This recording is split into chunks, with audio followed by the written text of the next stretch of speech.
There's sound now. Can you hear me? Why can I only partially hear myself? Can you guys hear me? You can hear me. Reggie, you heard it. Who else can hear me? Anybody else out there? Carolyn hears me. Woohoo! All right, we're on. We are on. We are on. Finally, Kevin, Cindy, I'm just jumping through. Stacy, Cindy Green, Paula, Joe, Thomas, Greg. Hey guys, it's Jim with Crawfordology, and I'm back. I'm back after a little more than a week away. So you guys can finally hear me now. So happy for that. And man, have you guys looked outside tonight? There is a very gorgeous moon. I don't know if it's a full moon or if it's the day after, but I can just see it right through my window right now. So beautiful, beautiful night. So glad that you guys joined us. This is Jim with Crawfordology, where we talk about the things that you care about. And if you haven't done it already, make sure you like and subscribe. You know, I say this all the time because it's true. Folks, they're not going to help us get the word out there if you don't help us get the word out there. So really sorry. I want to apologize to everybody who was on the stream earlier. We had this great stream going. A lot of folks kind of jumping in, and kapow, technical difficulties.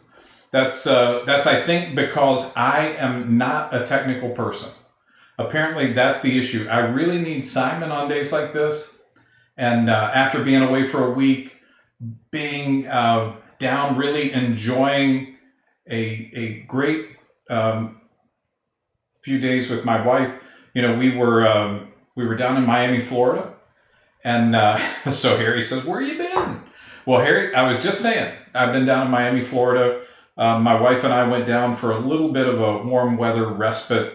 It was her birthday. It was our anniversary last week. So we took some time and really just enjoyed catching up with each other and really seeing how the rest of America, at least America and Florida, is working. And I'll tell you, it's working pretty good. It's working pretty good. There was a fantastic several places to eat. I think I posted about some of it. I didn't post on Crawfordology because I wanted to wait till we were back and then I could kind of talk about it. And I'll get to it. I'm not going to talk about any of that because I've missed so much. I'm going to jump right in. And thank you, Tiffany. Thanks for the happy birthday to Cynthia. I'm sure that she's going to see that. Martha, I love Clearwater. So we love Clearwater and Tampa, that area too.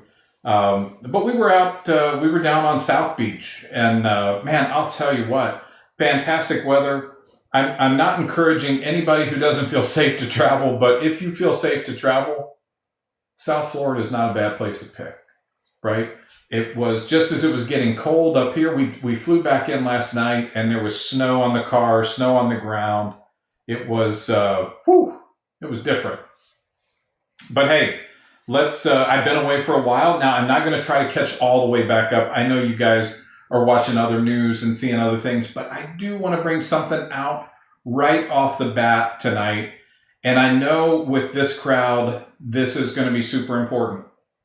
So if you haven't watched or heard, you know, some of my friends keep me posted on these things when I'm away. The Pentagon announced today that the terrorist prisoners at Gitmo, they're going to get vaccinated next week. Yeah, that's probably ahead of a lot of American elderly, probably ahead of a lot of the folks in other places that healthcare, you know, those high-risk folks. I'm pretty sure the military hasn't been all treated yet, but we're going to get those folks at Gitmo. So I just want to say salute to the new administration. You guys are off to an incredible start in just showing us how COVID, should be handled. So thank you so much for that. I don't know how you guys feel, but I know I'm feeling better already. I'm feeling better knowing that the president and his team, having months to plan for this and think about it while there was somebody else in the driver's seat, came right out of the gate making the right decisions. Because I know you all, sarcasm frequently doesn't work. But in a case like this, I'm pretty sure we can say there's probably not one person on the stream right now who would choose to vaccinate Gitmo before you vaccinate frontline healthcare workers or before you take care of just about anybody else. In fact, if you disagree with me so that we can be sure, why don't you just type your name and tell me why you disagree? That you don't even have to type your name because I can see your name. Just tell me you disagree. So nobody disagrees with that, or at least I don't think. I have tried my best, and I'll tell you, you guys, think I can get a little bit crazy about some of the things that happen, some of the decisions. My wife can get beside herself in 10 seconds over some of these things. So we look at those first few executive orders that the Biden administration brought in, more than the last 3 or 4 executives combined. And, here comes these 17 executive orders that are just thought about how they're going to unify America, how they're going to stimulate the economy, and how they're going to deal with COVID. And the first most unifying thing that he did was to remove, your shameful ideas of how transgenders should be able to go to the restroom and serve in the military, and how those folks should be treated, when it comes to playing sports. Hey, maybe today I identify as a female javelin thrower. Therefore, I think I should be able to go throw the javelin in the female version of javelin throwing, if there is such a thing. Or maybe I just want to do the hurdles and I'm identifying as a female. I think if that's the case, what we should do is change track gear, just to make it interesting to the rest of us. Wouldn't it be cool if they actually said, if you're going to compete in female events, you have to wear female attire, right? Give them some high heel shoes, because the real females can probably navigate that. Some high heel shoes, some dresses, maybe throw in something crazy like a girdle or something, to really make it entertaining. If you don't finish in a brassiere, you cannot win.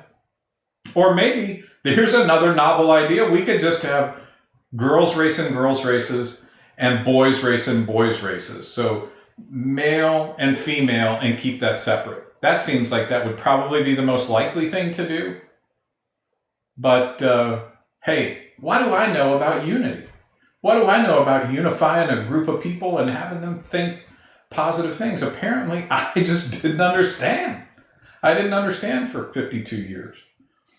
So the other great unifying thing that he did is thinking about, how am I going to really stimulate that economy? How am I going to make things really get fired up? I know how I'm going to do it. I'm going to kill that Keystone Pipeline, because, and coal has been overrated for the last 200 years. Just because we have a lot of it doesn't mean we should use it. I mean, what are we going to buy from the Chinese if we're buying coal from ourselves or using our own stuff?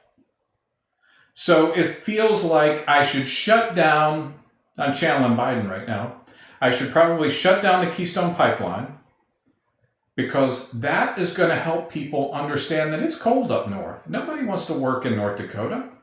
It's too cold this time of year. Let's head down and learn computer coding, say in Austin or maybe San Francisco. It's a little warmer, not much. But let's do that. Because just because you were digging coal yesterday doesn't mean you can't do computer coding. And what was it John Kerry said yesterday? John Kerry said people should make better decisions. So you should make, if you got into the coal fields or the oil fields, the coal mines or the oil fields, you should make better decisions. Now, you guys are still hearing me, okay? Right? Because I'm seeing some texter flying in saying your mic isn't on. I'm hearing it. I can see the sound moving. You guys hear me okay? Somebody nod your head? No, I'm just kidding. Just give me a thumbs up if you hear me. 1 or 2 will be fine. But since I'm not getting a long list of people saying they can't hear me, I think you guys can hear me. Okay, thanks, Martha. So how is it that this sort of action really drives us to be, thank you all. How does that really drive us to be unified? How does it make it so that those people who maybe just by the nature of where they were born, frequently for folks who grew up working in the working class, grew up, blue collar parents. I'm one. Folks frequently went to work in the same field that their parents or a family member did, right? So if you were the child of or you lived around the coal mines, it's not unlikely that you would be doing something that's connected to coal mining. Maybe you don't work in the mine, but maybe you're driving one of the transportation trucks. Maybe you're working with one of the safety companies. Maybe you're doing something that works otherwise in the field of mining, right? You can be a safety guy and still not be doing mining. By the way, there are people doing computer coding. There are people doing financial analysis. There are people doing, all sorts of things from environmental issues to dealing with the very, harvesting of the coal, getting it out, and restoring the land. So it's very unusual to hear and to see something happen where a whole industry is doing something that would be looked at as a negative externality. Now, the reason people are against coal, this, is they're against coal because they believe that it pollutes the environment, that is causing the CO2 emissions that Greta, believes is the devil, and that soon we are going to destroy ourselves. So Robert Thurman, I am not in a bathroom. Robert Thurman says, it sounds like I'm in a bathroom. Is there an echo? Or are you feeling like, is it kind of tinny, metally sound? And I apologize if the sound is a little bit rough.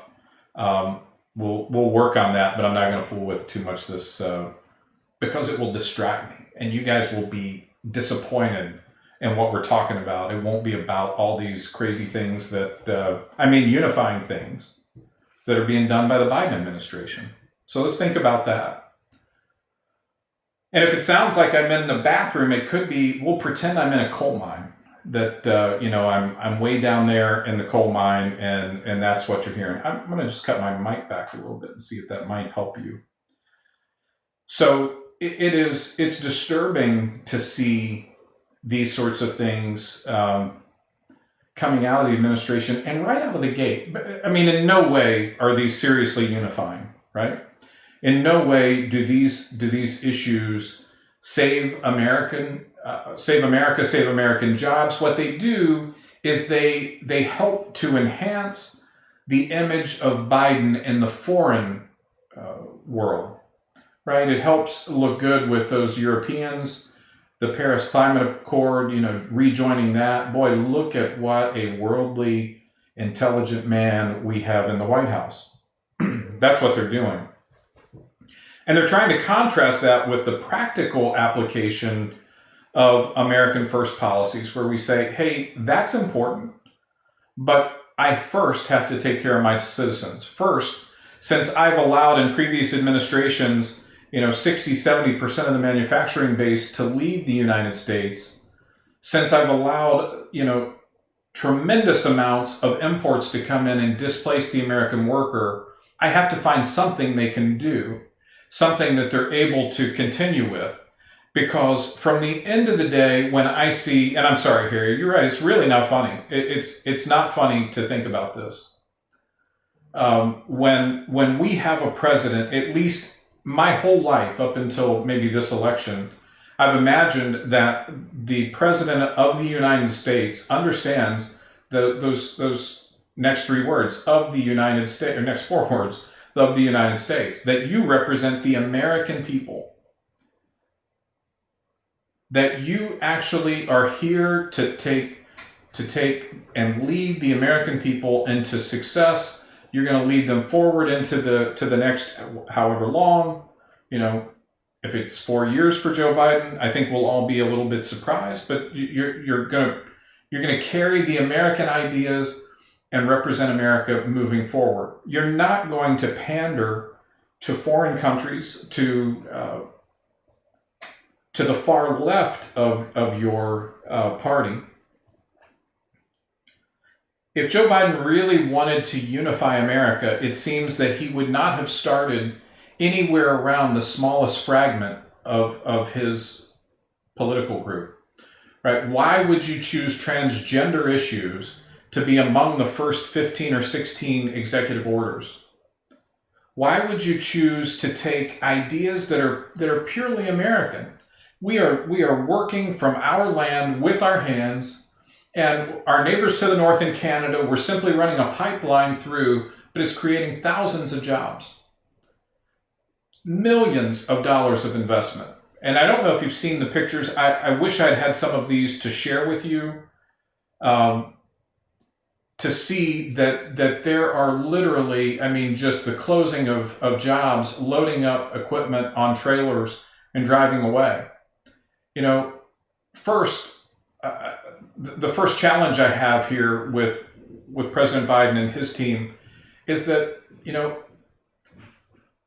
we have three legs to our government for a reason. We have the legislative, we have the executive, and we have the judicial branch. So all these decisions that he's making through executive order now will be tested in the judicial branch. Unfortunately, most Americans don't feel a lot of certainty when it comes to dealing with the ridiculousness of judicial branch, because it appears, and I could be totally wrong in this, and I'm not an attorney. I could be totally wrong, but it appears that the highest court in the land looks for every reason not to take up a case. And that people who use political gamesmanship, they carry an issue all the way up until the point that the Supreme Court will accept the case. Then they change the rules so that there's never a ruling delivered by the Supreme Court. And then we have justices in the Supreme Court who choose to determine on a very narrowly defined basis who has standing and what does standing even mean, and why would this case be heard here, why at this time is now right. Maybe there's more reasons to not hear a case than to hear a case, but what it leaves is the American citizenry with 1/3 of its government system unable or unwilling to govern, to help answer the questions that people have. So is it right when you have someone, and I got to tell you, I'm really concerned for our country in this regard. Is it right when you have businesses make substantial investments into these pipelines? Now, it's possible, I don't know, first of all, it seems to me that the EPA has way too much power, that they have the power to shut down something like this. I feel like if I'm a private landowner and I'm able to demonstrate that I can keep it clean and safe and run this pipe through my backyard, I should be able to do it, provided there is some allowance or some accounting for what happens in a worst case scenario. Hey, Jim, your pipeline burst, it kind of ruined my pool. How are we taking care of that? Right, that kind of stuff I understand. I mean, we've got to have a way to live together. Clearly, they're not running it through a subdivision. They're running it through lands, much like what you would see your transmission lines, your high power transmission lines. There is an easement established somewhere, and the pipe is laid in the ground.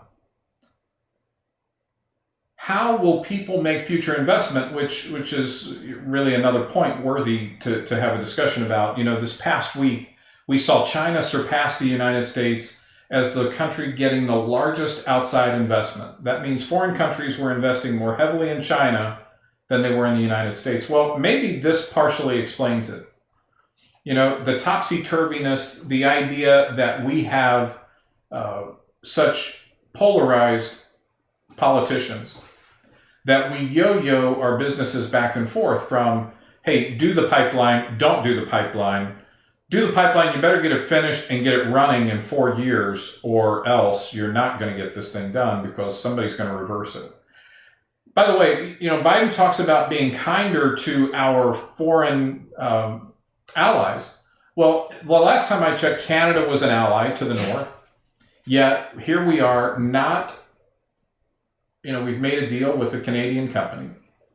We've made a deal to allow the pipeline through. They've started the deal in good faith.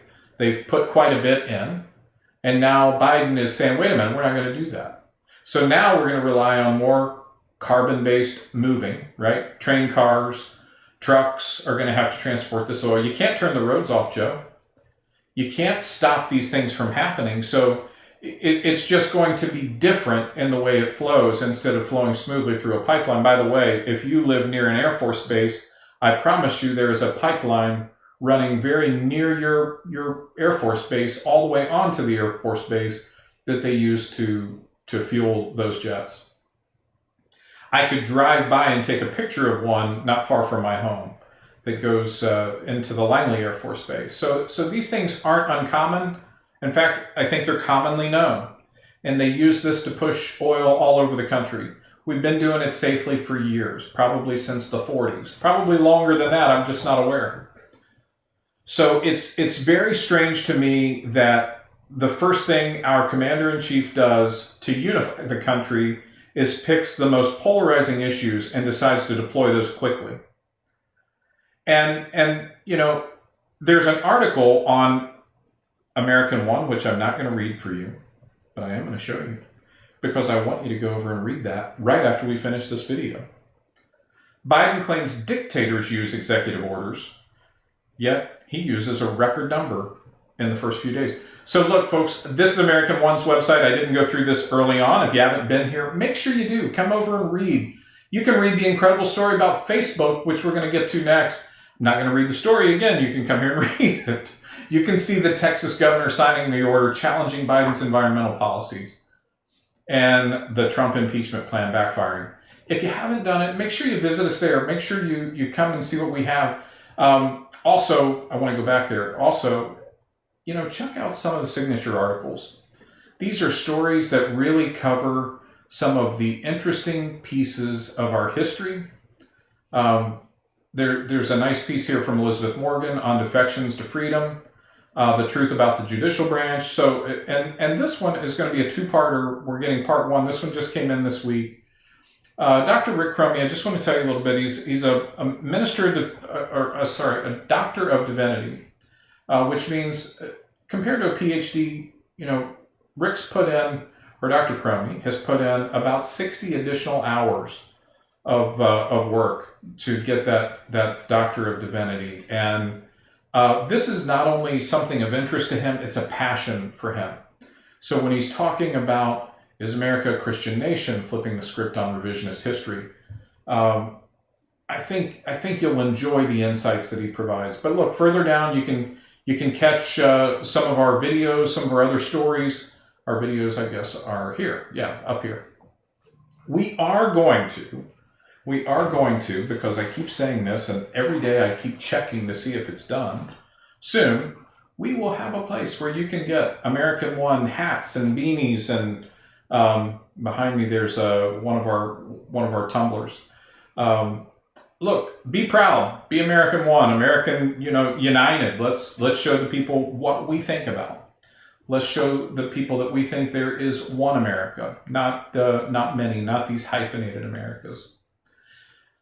So guys, the next story I'm going to jump to, and I am going to jump around just because there's some things that have caught my eye, and I've been saving these up, thinking about them. They've been frustrating me, frustrating my wife. If I don't talk about them, we're going to end up talking about them for years and years and years to come. And look, I'm happy to talk with my wife about any of these things, but I don't want to be talking about the bad things that are happening. So it's important that we talk about that we are Americans, and that we can do things, we can overcome these issues. But folks, when it comes to the application of justice, I think it has to be fair and even. The FBI lawyer who pleaded guilty to altering documents, sentenced to probation. Here we go in a Wall Street Journal article. So tell me, how is it that Clinesmith, who is a Federal Bureau of Investigation Assistant General Counsel, right?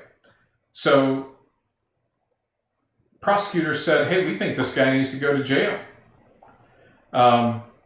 He needs to lose his job.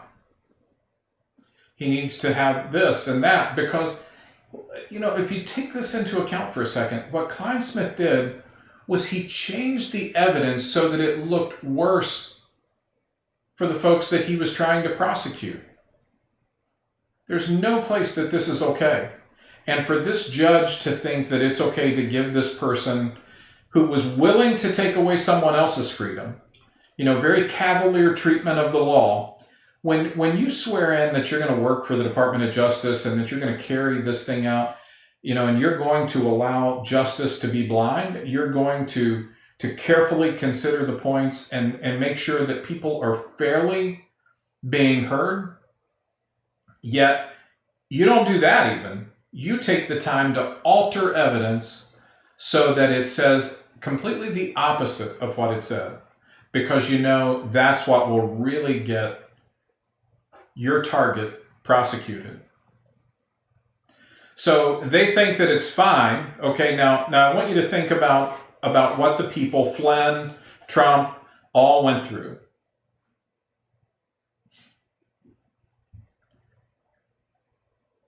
From Durham's investigation. So here, this guy gets off with 12 months of probation, 12 months and 400 hours of community service. And here's what he did. He stood up and addressed the court, expressing deep remorse for his actions, taking responsibility for what he described as a critical error in judgment. How about a crime? He's the only person charged in the Justice Department Special Counsel John Durham's investigation into surveillance of Trump campaign associates during the 2016 election. So far, the investigation's not over. Here's his quote. I let the FBI, the Department of Justice, my colleagues, the public, and my family down. How about the people who you were targeting? You kind of let them down. You targeted them. I also let myself down. I will live with the consequences of my actions as well as the deeply held feelings of regret, shame, and loss caused by it for the rest of my life, he said. Mr. Kleinsmith, who was then working in the FBI field office, or the FBI Office of General Counsel, pleaded guilty last year to altering an email related to the application to renew a warrant seeking court approval to monitor Carter Page, a one-time foreign policy advisor to Mr. Trump. That's to President Trump. How do we let these sorts of things go? And why was this attorney given some special consideration? In fact, I think it should be the opposite. He should be held to the highest standard because this is someone we entrust our legal system to. And now we have this guy doing his thing. So if we have a troll, don't worry about it, folks. Just ignore the troll. Trolls will go away. Oh, I see. It's this. Okay, look, pal. I'm just going to send him on his way. There you go. He should be gone. I think I got him. All right.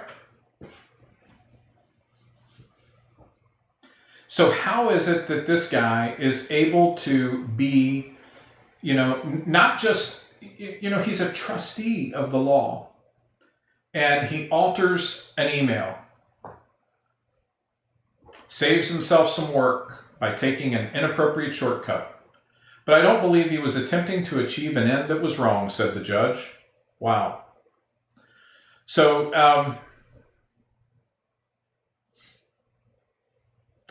let me go back in this article here because I want to get to the points before this. So at the time, Mr. Page was a businessman who traveled extensively and had previously been approached by the people who he believed to be Russian intelligence agents. He detailed contacts with possible Russian intelligence officers to both the FBI and the CIA.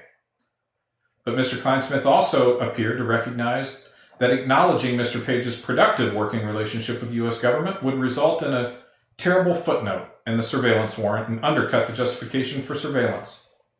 According to the documents submitted by prosecutors, the standard for approving such a warrant is probable cause, that the target is an agent of a foreign power, a standard that could be undercut if the FBI acknowledged that Mr. Page was helping a U.S. spy agency. At sentencing, the judge said he believed that Mr. Kleinsmith wasn't lying to the court, but trying to save time and work for himself. Yeah. By coincidence, Judge Boasberg is also the chief judge on the Foreign Intelligence Surveillance Court, the secretive panel that Mr. Kleinsmith pleaded guilty to misleading. Judge Boasberg asked lawyers to both sides if they wanted him to consider recusal because of his dual positions, but neither side requested it. I don't know why. Yeah, I don't want you doing this. Mr. Page was briefly allowed to address the court, saying the matter had brought him international notoriety, tarnished his reputation, and forced him to take precautions for his personal safety. I received many lurid death threats as a traitor, Mr. Page told the court.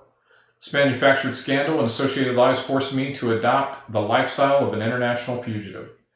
So here this guy does something that changes Carter Page's life, and he gets off with 12 months of probation and 400 hours community service. I think it's awful. I think it's awful, and I think it's just part of the problem.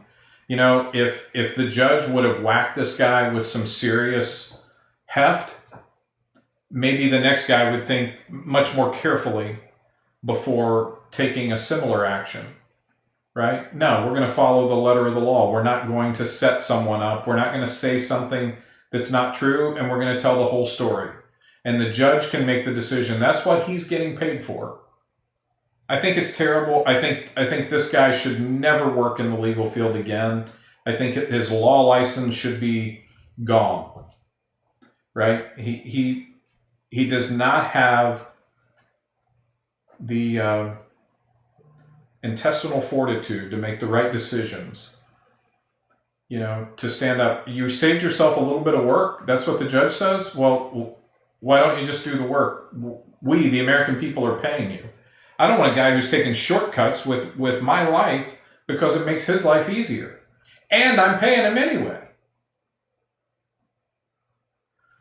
So, yeah, it's very frustrating. Hey, have you seen I don't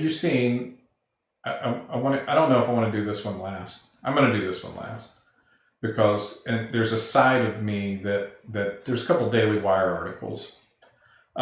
First, I know that you guys knew this was coming, right? It was definitely coming. It's been coming for a while. And here it is.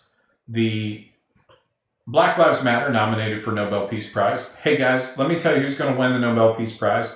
Black Lives Matter, right? You know why? Because they're not Donald Trump, them or Joe Biden. Or it could be, I guess, Kamala Mala Ding Dong could win this. And it could be simply because, I don't even know. They don't even need really a reason. Let's see. Trump negotiates, 3-4 international peace deals with a very complicated group of folks in the Middle East. He renews some, all sorts of aid around the world. But hey, the real story of the day is the peaceful protest. That's who really deserves the Nobel Peace Prize. I don't know how many people died in Black Lives Matter. In fact, we should probably see something like that. There should be somewhere a number that says, okay, let's see here. Axios reported last September that vandalism and looting following the death of George Floyd at the hands of the Minneapolis police, which is questionable, that's not been proven. And I understand he was in custody, but I also understand he died of something else. We'll see. That's going to come out. Will cost the insurance industry more than any other violent demonstrations in recent history. The protest took place in 140 U.S. cities. That's right, keeping it real. Let's get it everywhere, spread it around. There's enough for everybody. This spring were mostly peaceful, except for arson, vandalism, looting that did occur, and a couple shootings and some beatings. But most of that was really peaceful beatings. A peaceful whack with the skateboard is really just meant to be an attitude adjustment. Apparently you're not thinking right until you get hit by a longboard. And especially if you get hit by a longboard with a Black Lives Matter or Antifa member wielding it, it's definitely peaceful longboarding. So here's the number. At least 1 billion to 2 billion of paid insurance claims. So let's think about what that really means. So insurance comes when a group of people get together and they say, hey, you know what? You pay a little bit, I'll pay a little bit, and together we won't all lose everything. So if my house burns down, you guys will pay for mine, but if mine doesn't burn down, I'll still pay premiums, and out of that pool, you can pay the other damage that comes from your home. So now you interject some lawless folks who want to make a point of violence and just bitter discontent. And it's still going on, by the way, in some of those Western cities, and we know that because they're demanding now that Biden leave office. So is that wrong? It seems wrong. It seems like that's not the way that's supposed to work.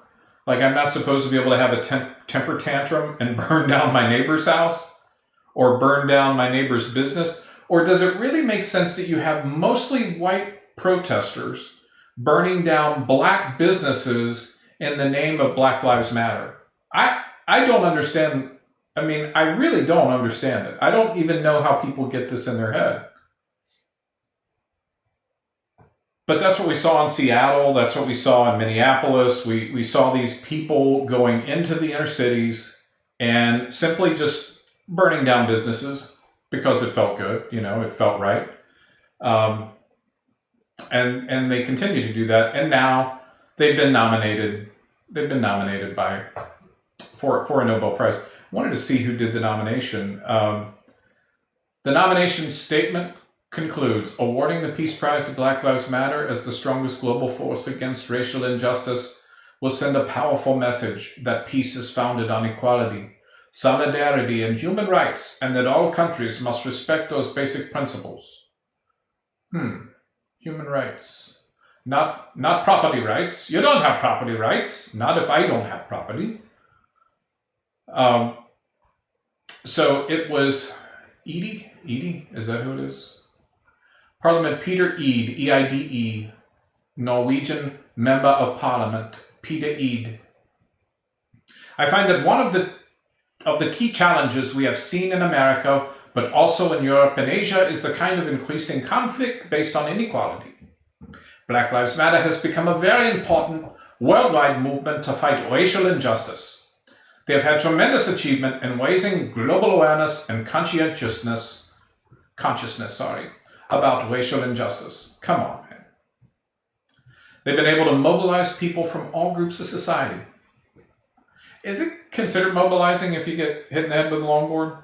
I mean, that's sort of mobilizing you in some way, right? This is just ridiculous, and it's ridiculous that we consider it. I don't know. Do y'all know how the Nobel Peace Prize came to be? Right? It was actually an interesting story. The guy who invented not gunpowder, but invented dynamite, started the Peace Prize, and he felt bad having seen his business used.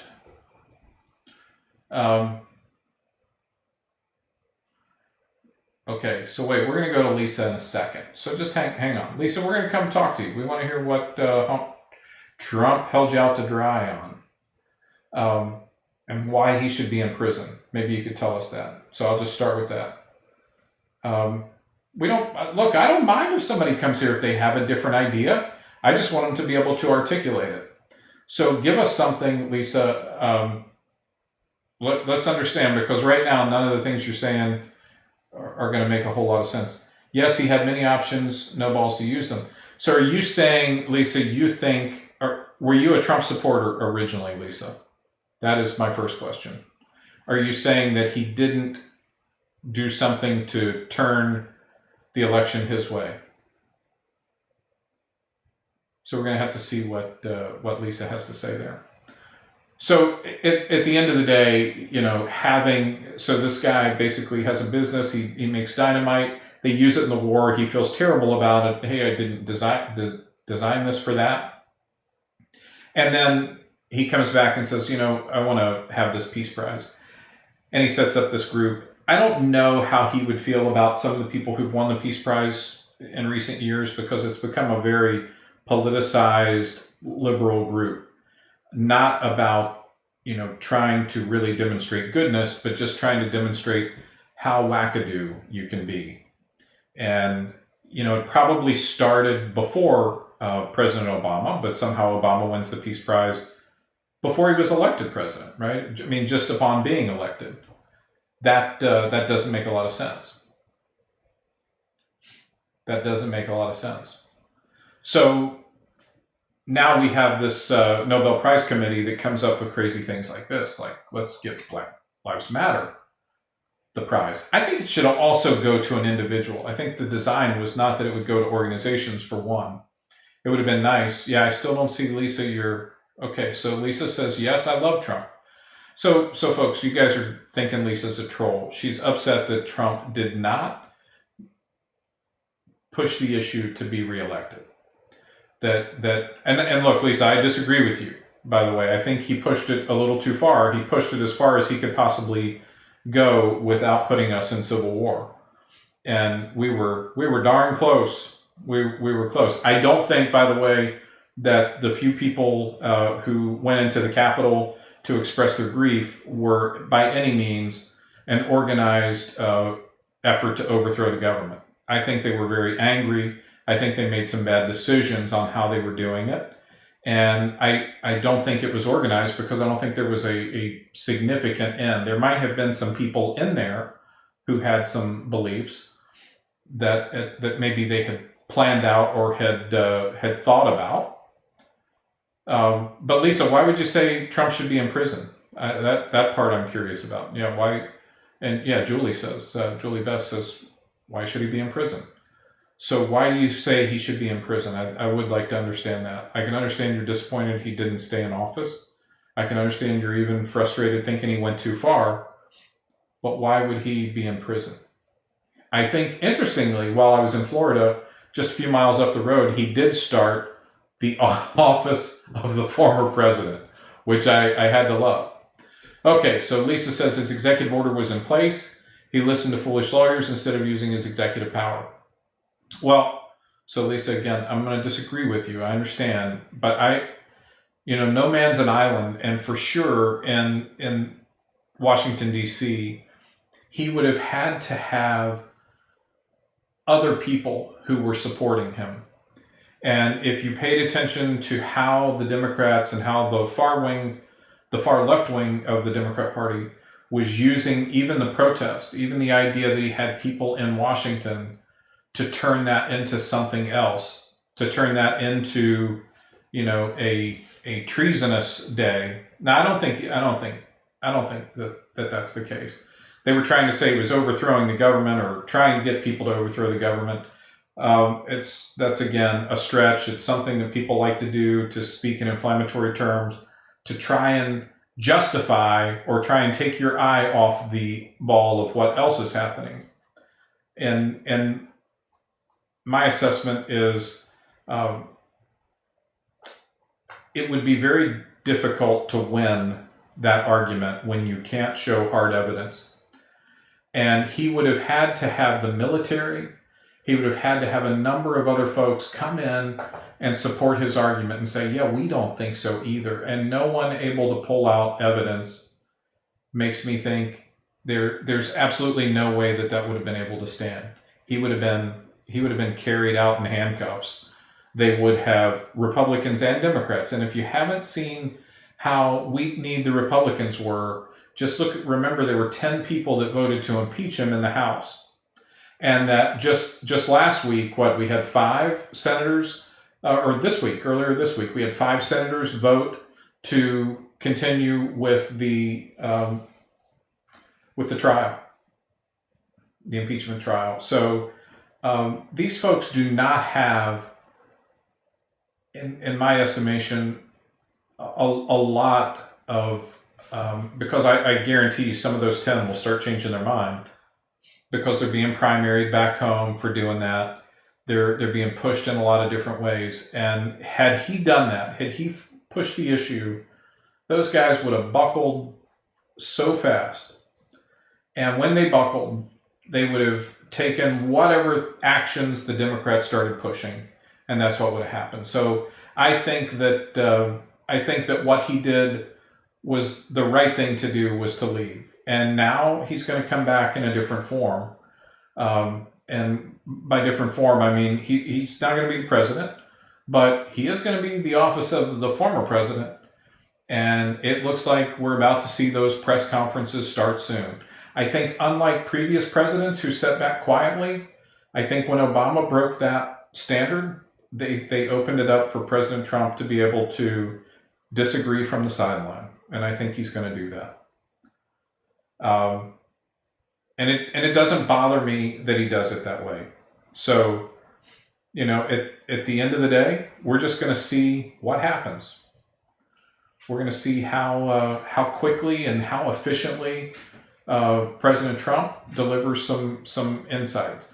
We're also going to see, on January 21st, we had the death count started really for the current president and his administration. So the Joe Biden death count should be showing some places. And I think, let me see if they were going to put that up on the Crawfordology page. Is it over there? I don't know, Scott. I know you're probably watching because you were texting. So I don't see the counter there yet. But by the way, jump over there on the Crawfordology too. I should put my plugs in for all the sites. So you guys have been ignoring the Crawfordology. Don't forget the Crawfordology just because we have American One. And I've been slow rolling out some of the other things, but forgive me, it's coming. All good things will come. By the way, we are not on Twitter. We're not on Twitter. We left Twitter. So at the end of the day, when you think about how President Biden is rolling out his plan, and we see the discussions that are in play today, we see how big tech is holding stuff back, how big tech is not allowing the free exchange of ideas, the free discussion to happen on Facebook. They're trying to protect people from everything, or at least that's the appearance. And now we have, yesterday in the news, we have a number of apps suppressing the ability of the small investor to invest. So we're silencing and controlling. This does not feel like the free America, and it's big tech driving a lot of this. It seems a little bit dystopian. It seems like we are going to end up with some nightmarish story that I've seen. I know it doesn't. So Donna says it doesn't sound right when you say President Biden. It doesn't. But I'm going to say it because that's his title, and I respect the office. Renee says Biden's a clone. But I want to respect the office. I may not respect the man. I may not have respect for the man, but I do respect the office, and I care about our country. And truly, what I would like to see is more unifying discussion. I don't know how easy we're going to be able to do that. I had hope in the last few weeks. I was probably optimistic, thinking, hey, we can do this. We can come back together. We can recenter on American ideas.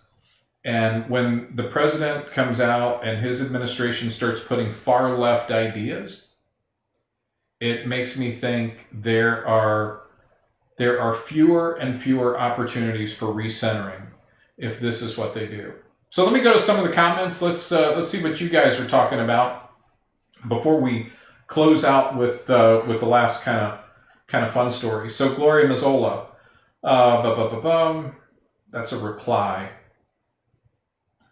Let me see who she's replying to. Wendy McDade Watson. Let's see what Wendy McDade Watson was asking. Looks like that's out of it's too far back. Let's just see the reply. So she says, they see nothing wrong in the U.S. supplying oil instead of foreign countries. Our gas prices going sky high. They see nothing wrong with thousands of people losing their jobs. They see nothing wrong with people not being able to have lower cost drugs for diabetes or cancer. They see nothing wrong with China interfering with our economy, election, or having a strong hold on the U.S. When you can't comprehend the wrongs, this is why we have the POS that now occupies the White House. So, yeah, Gloria, I'm just going to say I agree with many of the things you're saying there. There are people who are happier, and their idea is that we would have this sort of one world economy, that we would have this one world system. I'm not for that. I think the bigger government gets and the further it is from the people, the harder it is for them to really manage the relationships that need to be managed. And the first duty a government has is to its constituents. When you start making decisions that hurt your constituents and you then try to tell them that you're doing it for their good without being able to articulate why it's good.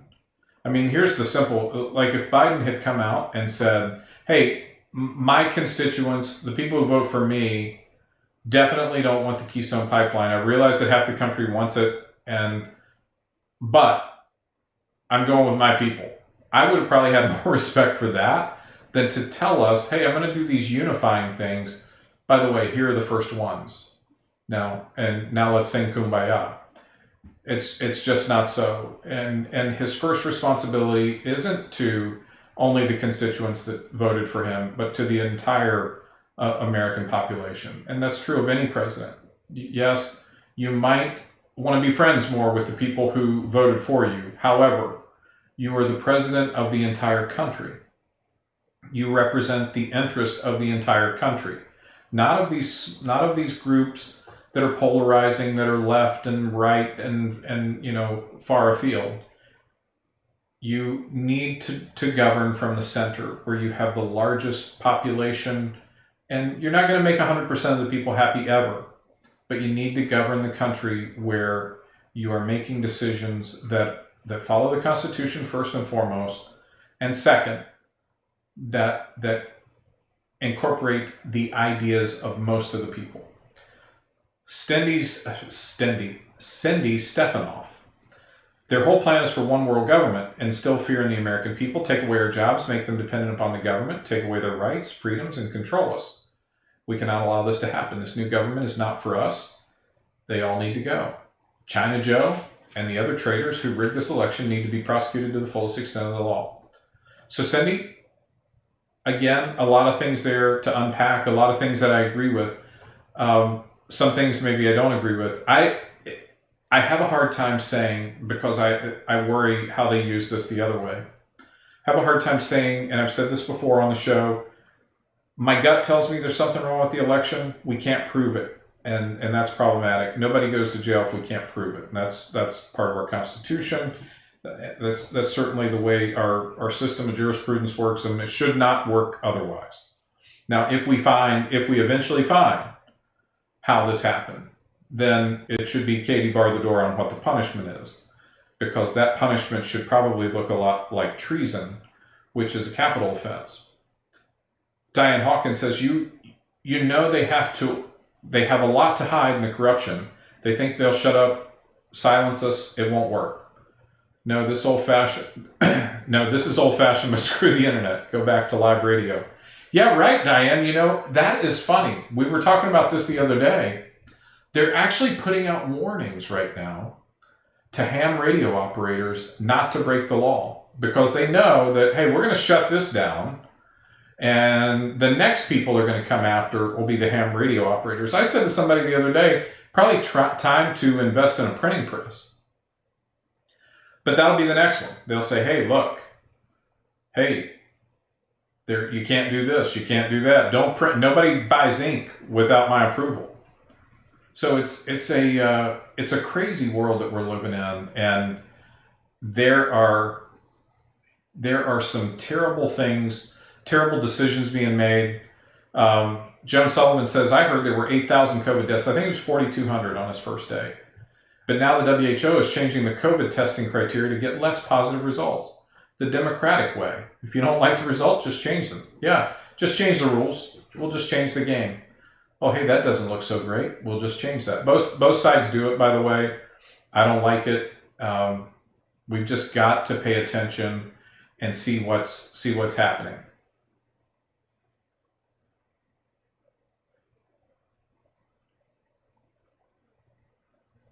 So Judy Hodge says, first time I've seen or heard you in a week. Glad to see and hear you again. Gas has went up 35 cents in South Carolina the past 2 weeks. Judy, start investing in gas stocks because it's going up further. But don't worry, GM is actually going all to electric vehicles by 2035. So, but Judy, I'm glad that you're here. I'm glad you're with us. I'm glad we caught each other. Um, Walt Seller says the fake news is quiet. Facebook, Twitter, Google control them. So much corruption, and we hear nada. Texas is red, going to stay that way. Hope so, Walt. Hope so, Walt. All right, let me get one or two more. So, Danya Daniels Walters from Felicity, Ohio. Some people enjoyed his candor, but I seriously believe his words are what made people hate him.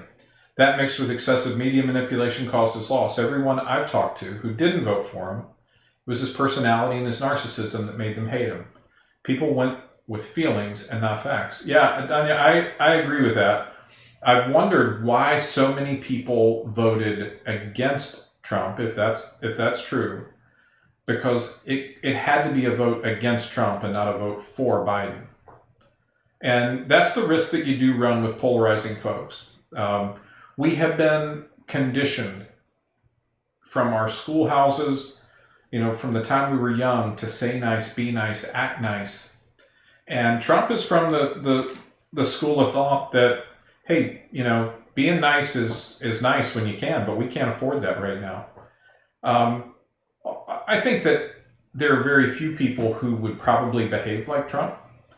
I'm certainly not happy when I see, that he spends, like when he went to Georgia, he spent the majority of the time talking about himself instead of the two candidates.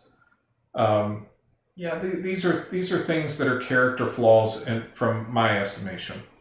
But they're also things that endeared him to a part of the population and allowed people to understand how they could connect with somebody, because here's a guy using common terms. He's not speaking in platitudes. He's not biting his lower lip and trying to tell you some, unbelievable story.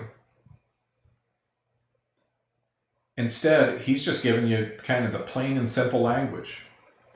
And a lot of people appreciate that. And for the first time, they felt like somebody was in their government speaking to them in plain terms and able to actually carry that message to the people. All right, last story of the day.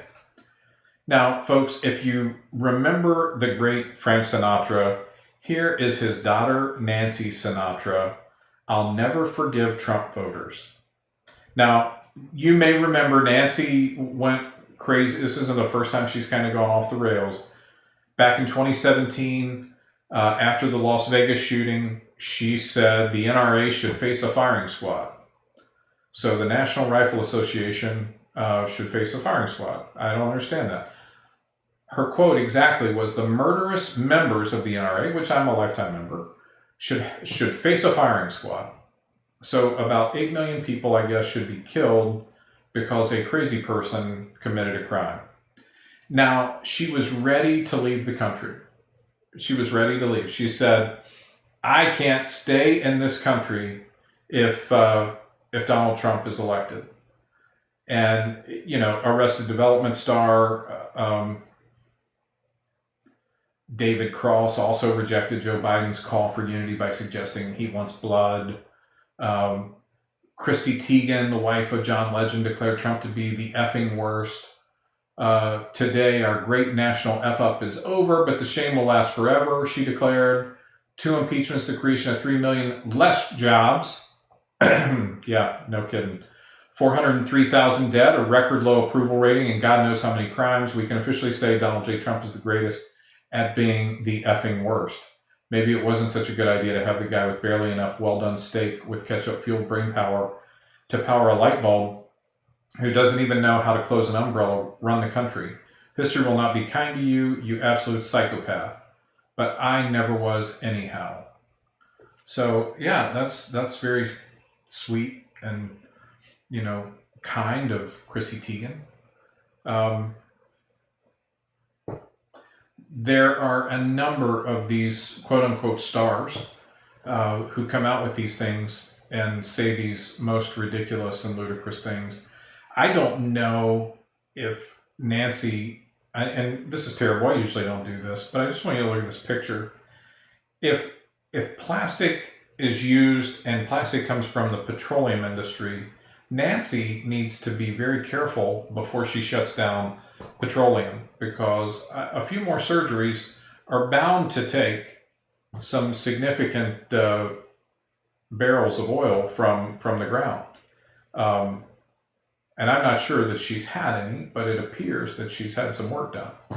And I don't generally throw baseballs at people, but in this case, she's so nasty to the president and his family. F Trump, F his whole family, F anyone that chose to work with him, and F every single Trump voter. The rest of us need to make sure this never happens again. We've been warned, and guess what? This was actually someone else, Billy Eichner, who I don't even know who Billy Eichner is. Apparently, he's somebody who is self-important and thinks it's a big deal. Let's see, he's a comedian. Okay, he's a comedian. Now, Debbie, I did know who Nancy Sinatra was. I can't believe that was going to happen. Harry Smith says 1 year, 9 months to midterms, right? And Harry, you're right. You are right, Harry. I'm going to go through reading out a couple of final questions here in the last minute. Guys, it's been great seeing you, getting back. Again, I was out on vacation with the wife, celebrating anniversary and birthday. It was super. We had a great time. So I really appreciate that you guys all jumped back in here tonight. Sorry about the false start. It was actually not Facebook. It was my fault. It was my fault. Carol Jones said they don't want unity. You have to think what they do or you're a Nazi. That's true. That's the first place they go. Aaron says, funny thing is they all said they were going to leave and they never did. Yeah, they never do that. They always promise it. If we pull out an election, they somehow stay around. Wait until they find out he's an ineligible president, says Susie. Susie, you must have some info. And I hope you guys all have great jobs, Harry Smith says. We're going to